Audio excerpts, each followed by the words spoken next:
तर तुमच्यासमोर ही एक डायग्राम आहे एस्पिरंट्स, ज्याच्यामध्ये तुम्ही थोडंसं याला कोरिलेट करू शकता. सी, इथं आहे आपली ओरल कॅव्हिटी, याच्या पुढे असते ही नेझल कॅव्हिटी.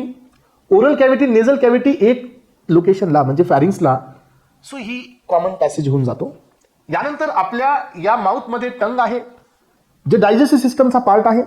माउथमध्ये टीथ आहेत, जे डायजेस्टिव्ह सिस्टमचा पार्ट आहे. यानंतर माउथमध्ये सलायव्हरी ग्लँड्स आहेत. आपल्याकडे 3 प्रकारचे सलायव्हरी ग्लँड्स असतात एस्पिरंट्स. दिस इज द पॅरोटिड ग्लँड्स, जे या साईडला असतो. सेकंड असतो सबलिंगल ग्लँड्स, जो बिलो द टंग असतो. आणि यानंतर असतो तुमचा सबमॅन्डिब्युलर ग्लँड, जे ह्या सबमॅन्डिबल साईडला असतो. असे 3 सलायव्हरी ग्लँड्स आपल्या माउथमध्ये असतात. They are having the function actively involve in the digestion, salivary secretion. तुम्हाला माहिती आहे की वन बाईट, सो आपण जे घेत असतो त्यांना आपण खूप जास्त वेळेला मॅस्टिकेट करतो, ब्रेक करतो, मेकॅनिकल ब्रेकिंग करतो फॉर द 32 टाइम्स. आणि याचं रिझन आहे पेरेंट्स, 32 टाइम्स का चीव करायचं आहे. याचं कारण आहे की मॅक्सिमम फूड सोबत सलायवा मिक्स व्हावी. आणि सलायवा मिक्सिंग झाल्यानंतर काय होत असतं की प्रॉपर डायजेशन होतं. Because saliva contain mucin, saliva contain some digestive enzymes. त्यामुळे यानंतर मग आपण इथं आलो. इथून सुरी हे तुमचा लॅरिंग्स हा झाला रेस्पिरेटरी सिस्टमचा पार्ट, जो पाठीमागच्या लेक्चरमध्ये पण पाहिलाय. तर ही लेक्चर तुम्ही पाहून घ्या. यानंतर हा जो पार्ट आहे एस्पिरंट्स, ही जी पाईप आहे, दिस इज अवर फूड पाईप. तर हा असतो इसोफॅगस. यानंतर हे असतं स्टमक.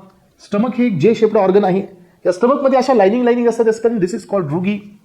ह्या स्टमकमध्ये काही ग्लँड्स आहेत जे सिक्रिशन करतात वेगवेगळे कॉम्पोनंट्स, ते आपण पाहणार आहोत.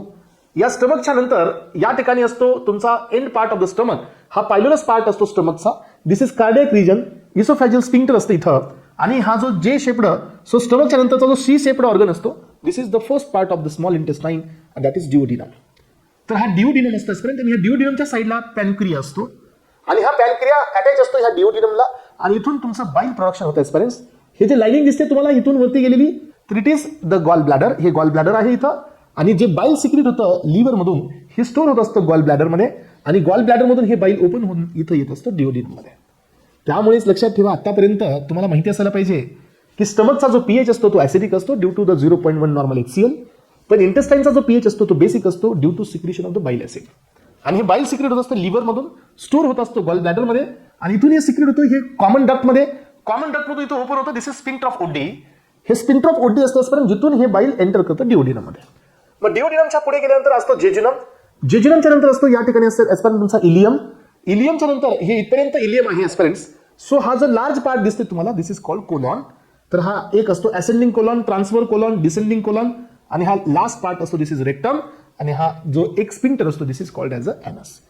तर एस्पिरंट्स, आपला जो गॅस्ट्रो इंटेस्टिनल ट्रॅक हा बिगिन होतो, तर हा ट्रॅक बिगिन होत असतो फ्रॉम द माउथ. तर हा ट्रॅक असतो अप टू द एनस, इथपर्यंतचा हा ट्रॅक असतो. आणि हे सर्वजण इन्व्हॉल्ड असतात एस्पिरंट्स डायजेशनच्या प्रोसेसमध्ये. आणि hence this entire system is called as a human digestive system.